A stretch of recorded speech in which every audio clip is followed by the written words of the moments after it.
because United Healthcare had a massive hack, and as a result, shut down reimbursements completely for doctors. He says part of the problem is United Health isn't just the insurer, it's also the claims processor and the bank, all in one company. They made $22.3 billion with a B in profit. Hey, it's Jordan with Status Coup. This is Ashley with Status Coup. On the ground. In Philadelphia. Flint, Michigan. East Palestine, Ohio. Please support the leading independent news outlet on the ground, covering what the corporate media covers up. Hey, it's Jordan with Status Coup. United Healthcare, United Healthcare is now stealing from the good doctors who treat children with brain tumors, cerebral palsy, epilepsy, and autism, all stemming from the hack of United Healthcare a year or two ago. This story is so absurdly immoral and greedy. I don't even know how to put it in words. Let me give you the details here to the latest for-profit, predatory, murderous scam from United Healthcare, who supposedly is being investigated by Trump's Department of Justice, but I'm not expecting much. Dr. Catherine Mazzola, a pediatric neurosurgeon, runs a practice in New Jersey that treats low-income children on Medicaid. Since 2008, she's cared for boys and girls with cerebral palsy, spina bifida, and other neurological disorders. But now her practice is in serious jeopardy, she says, because recent moves by United Healthcare against her. The story begins in February 2024 when a unit of United Healthcare experienced a massive hack. Change Healthcare shuttered its systems and halted all reimbursements owed to hospitals and doctors like Mazzola.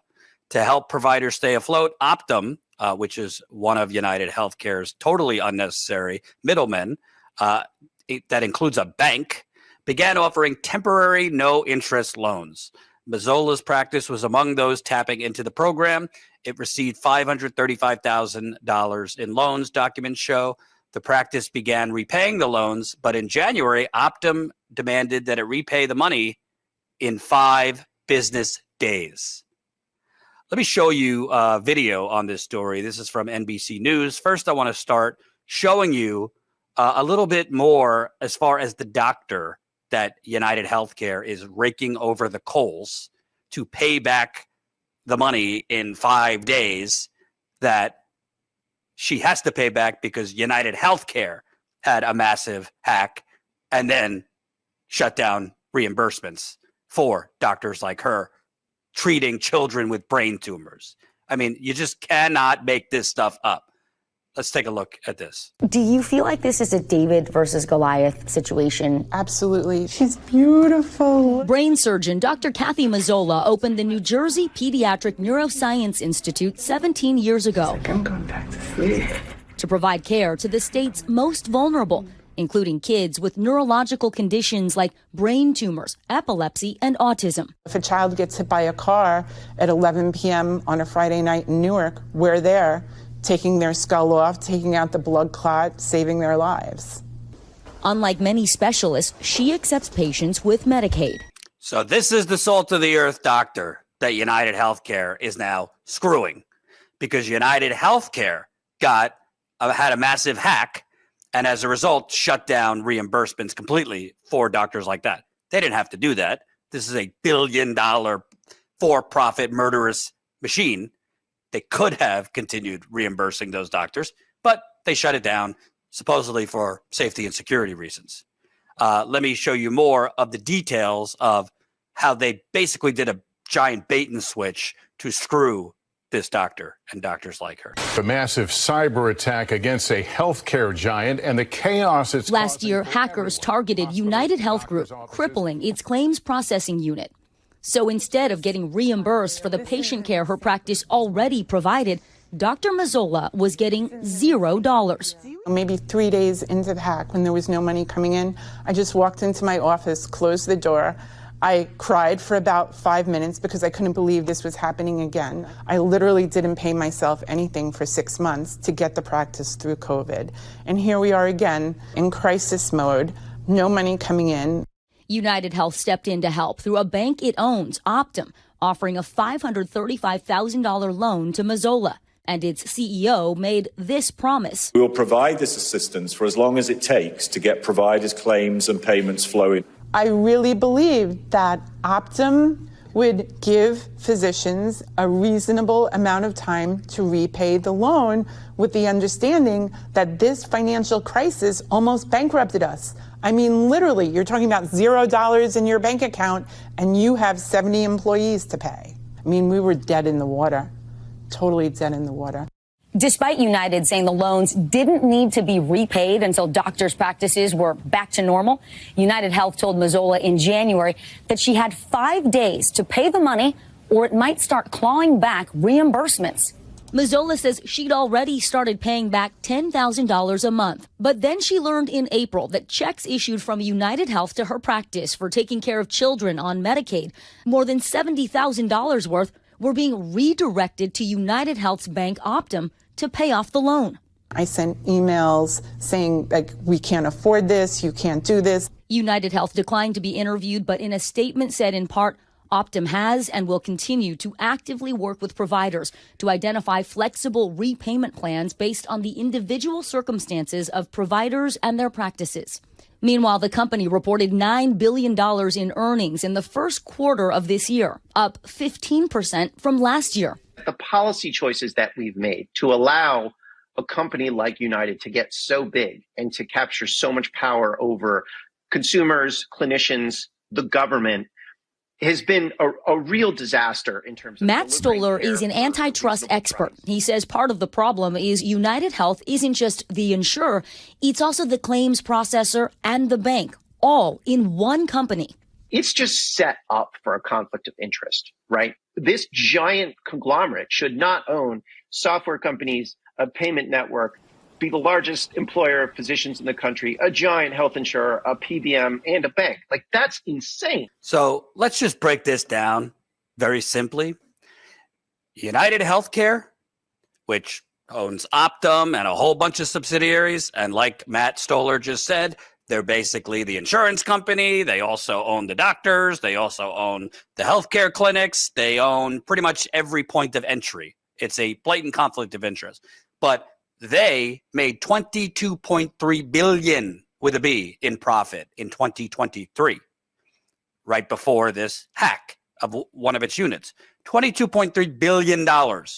So they had a hack of one of their divisions and somehow had to completely shut down reimbursements for doctors in that received reimbursement from that particular unit. Well, if they could give out $500,000 something in loans, why did they have to do that? Why couldn't they have just continued paying out the reimbursements to doctors like this fine doctor, maybe from a different division of United Healthcare? I know they make it intentionally and purposely complicated, and they add a Byzantine, very perplexing, confusing system to frustrate consumers, which we shouldn't even have consumers in healthcare. It should just be humans, but because it shouldn't be commoditized, but that's a different story.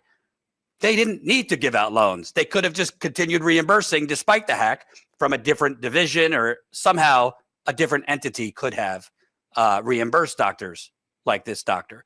But they gave out a loan, and the former United Health Group CEO, Andrew Whitty, who recently stepped down for personal reasons, probably something to do with the latest bout of fraud, which I'll tell you about in a minute. He testified, we will be there for these doctors and we will give them as long as necessary to pay back the loan. Well, seems like they didn't give them as long as necessary. They gave them basically 5 minutes. Or as that fine doctor received a letter, you have to pay this back in 5 days. Which who could pay back in 5 days over a $500,000 loan? And then when she didn't, they're literally stealing from her and the network of doctors and nurses under her, taking the reimbursements that should be going to them and rerouting it to this loan that should have never even happened. They should have just kept reimbursing them. The hack did not shut down all of United Health Group, which is a multi-billion-dollar international corporate conglomerate. The whole thing is disgusting. And who pays when this great doctor, who is literally treating the most vulnerable children with brain tumors and cerebral palsy and epilepsy and conditions I can't even pronounce. Well, if you either don't have the money because United Healthcare stops your reimbursement, or they're stealing your reimbursement so you can't pay your workers, well, you're going to have to shut down. And then, countless low-income infants or children that need the treatment can't get it because this is one of the few doctors that treat these kind of conditions that accepts Medicaid. This is why people hate the health insurance industry in this country, and specifically United Healthcare. And I've said since the jump, I'm not calling for violence. I don't condone violence, but you could also understand why people feel a violent urge when a for-profit company that then it's not even doctors making these decisions. It's it's bureaucrats in suits making these decisions are looking at balance sheets rather than the effects on human beings and their families. It's absolutely vile. And them basically stealing from this poor woman, taking her reimbursements that should be going to her and the other doctors and nurses that work at her clinic. This is happening at the same time that they're embroiled in so many scandals, you'd have to open up multiple different agencies to investigate each scandal. I mean, this is just recent. We covered it from The Guardian.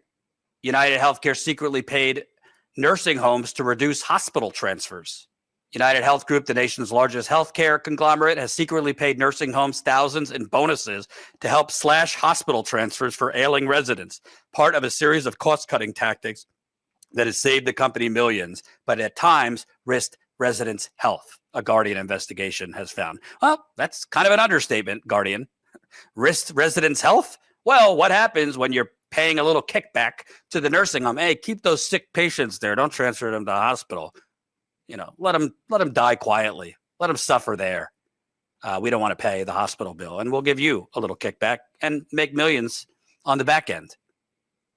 In most countries, that would be called criminal fraud. In America, that's just Tuesday.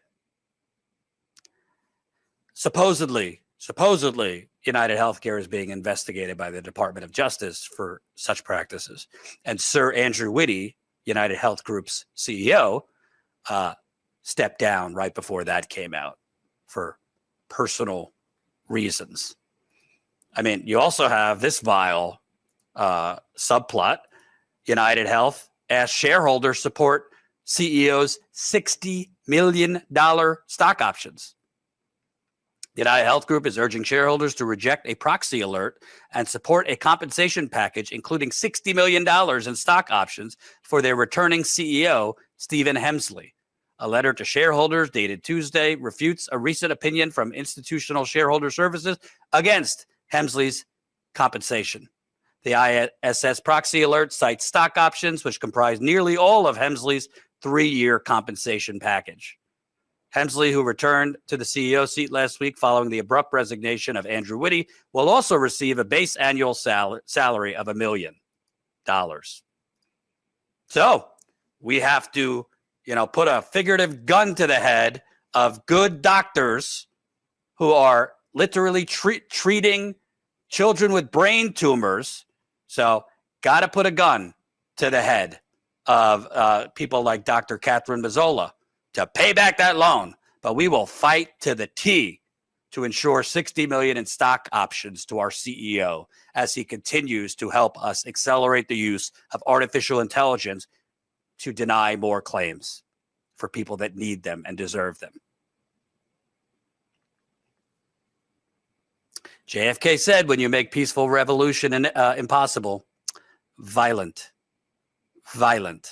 revolution is inevitable. I hope it doesn't happen, but more stories like this, you start to wonder. Please support Status Coup for as low as $5 a month as we continue covering the healthcare industry. If you have a healthcare horror story, please send it to us info@statuscoup.com. That's info@statuscoup.com. We want to hear from you, and if we can, interview you. We remain one of the leading outlets staying on the Luigi Mangione story. His court date that was scheduled for this week has now been postponed to September, but we will give you updates on his case as best as we can as they develop. Thanks again.